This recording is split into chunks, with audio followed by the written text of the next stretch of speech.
ბოლოს საერთაშორისო ვიზიტი პრემიერ-მინისტრის რანგში. კირსტარმერი კიევში ჩავიდა უკრაინისადმი გაერთიანებული სამეფოს მრავალწლიანი მტკიცე მხარდაჭერის კიდევ ერთხელ დასადასტურებლად და ვოლოდიმირ ზელენსკისთვის მორიგჯერზე იმის ათქმელად, რომ ომში მყოფი სახელმწიფოს შეუპოვარმა წინააღმდეგობა შესაძლებელი გახადა ევროპის უსაფრთხოების დაცვა. ვიზიტის დაწყებამდე დიდი ბრიტანეთის მთავრობის ოფიციალურ ვებგვერდზე გამოქვეყნდა განცხადება, სადაც მიმოხილულია ის საკმაო საკითხები, რომლებიც კირსტარმერის მმართველობის პერიოდში ლონდონმა კიევის სასარგებლოდ გადაწყვიტა ან მათ წინწაწევას მხარი დაუჭირა. მათ შორის ნათქვამია, რომ 2024 წლის ივლისიდან გაერთიანებულმა სამეფომ დაამტკიცა 3 მილიარდი ფუნტი სტერლინგის ოდენობის სამხედრო დახმარების პაკეტი. ომში მყოფ ქვეყანას მიაწოდა 250,000-ზე მეტი უპილოტო საფრენი აპარატი, 8,000-მდე რაკეტა და 350,000-ზე მეტი საარტილერიო ჭურვი.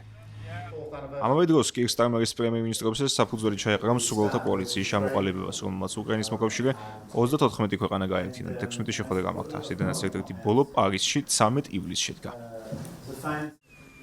დიდი ბრიტანეთის მთავრობის ცნობით პარტნიორებთან თანამშრომლობით ლონდონმა მრავალი მნიშვნელოვანი გადაწყვეტილება მიიღო კიევის სამხედრო მხარდაჭერის თვალსაზრისით. მათ შორის შეიქმნა დრონების მწარმოებელი მრეწველობა და ხელი მოეწერა გრძელვადიან შეთანხმებებს უკრაინასთან ინტელექტუალურ საკუთრებასა და ტექნოლოგიებთან დაკავშირებული გამოცდილების გასაზრდელად.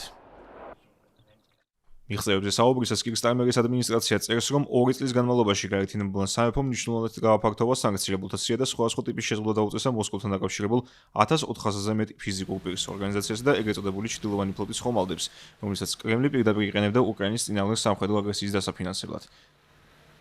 ამ მიმართულებით კირსტარმერის ბრიტანეთი გახდა დიდი შვიდობის პირველი ქვეყანაც, რომელმაც სანქციები დაუწესა 4-ვე წამყვან რუსულ გიგანტ ენერგოკორპორაციას: როსნეფტს, ლუკოილს, გაზპრომსა და სურგუტნეფტგაზს. გაერთიანებული სამეფოს მიმავალი პრემიერ-მინისტრის ვიზიტი კიევში შედგა იმ ფონზე, როდესაც ლონდონმა აიღო ვალდებულება შეუერთდეს ევროკავშირის მიერ უკრაინისთვის დამტკიცებულ 90 მილიარდი ევროს ოდენობის კრედიტს და საკუთარი წვლილიც გაიღოს ომში მყოფი სახელმწიფოს დასახმარებლად. კირსტარმერი თანამდებობას ოფიციალურად 17 ივლისს ტოვებს. პრემიერის პოსტზე მისი მემკვიდრე ენდრი ბერნჰემია, რომელიც დაუნინგ-სტრიტის კაბინეტს 20 ივლისს გადაიბარებს.